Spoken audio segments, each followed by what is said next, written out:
best I could come up with, honest to God. Okay. I thought about this like forever. Sure. Photo dioramas. So that was the thing. And so I got a search done, and it came up empty.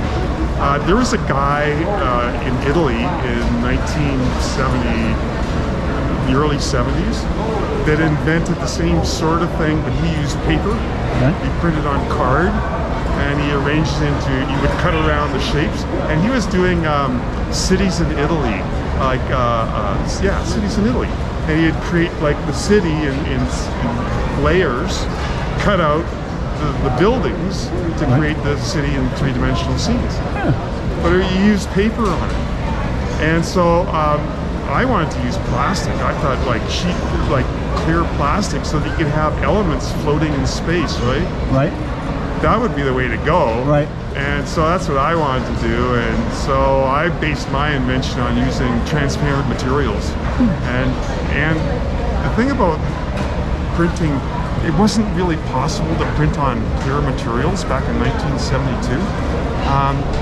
I looked into the technology of direct printing onto, you know, flatbed substrates. Really only became possible commercially in, what was it now, like 2000. So here we were like 2016, 2017, and the research I did was for direct-to-substrate UV printing, which is what we're talking about. That was the machine to get. And then you need to cut around the shapes. So the only way to do that is with a laser. So how do you cut, or how do you match the print and the cut so that they match up? Because it's a different machine, right? So there, believe it or not, there's a machine that has a camera on it.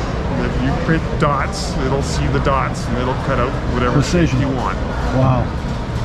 Actually, this machine, this option had only been available a couple of years before I looked into it, like the camera on the laser. So the thing, I was so confident that this patent would go through because the technology to create the item only became available like a few years before. So the patent, not only does it tell you what the item it is, but you're supposed to, in patents, you're supposed to have a process. So the process of creating it is just as important as the actual shape of the patent item itself. So you invent the process of building the item as well as the item itself. So by integrating the technology of the UV flatbed print cutter or printer and the camera controlled laser, that's written into the patent, so that's made it a shoe-in. So there was no doubt that that the patent would be approved. So I was confident that that would go through, and when the US patent went through, you know, you can't really, I was going to, you know, because the last time I got a US Canadian patent, I thought, well, I'll just get a US one. What do you need a Canadian patent for? Right. But, you know, your patent lawyer, they said, Ron, you kind of need one. And the reason why you need one is because of due diligence.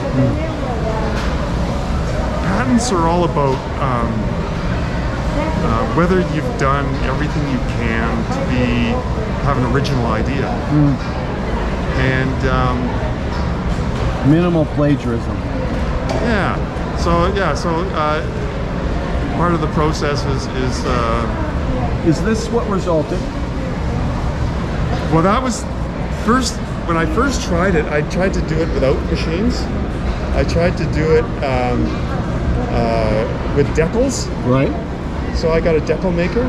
So I made some flag designs with using decals, and then I contracted out the laser cutting of it to somebody else. Okay. And then when I realized that it works, then I got my own machines.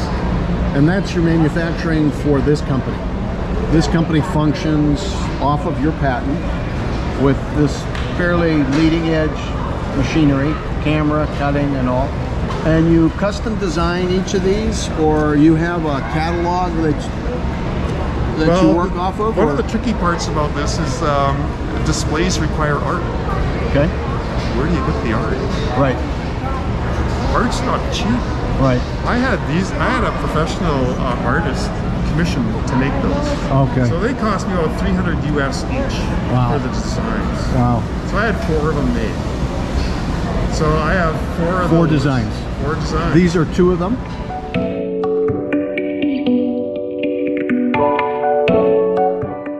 Well, when I retired in 2011, I wanted to become an inventor.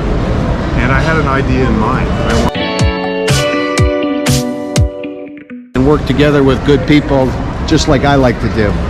All right, Ron, tell us about the inventions, beginning to end, where you want to go with it, freewheeling.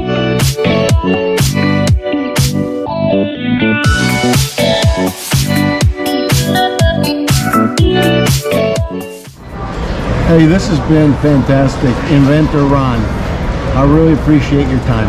My pleasure. And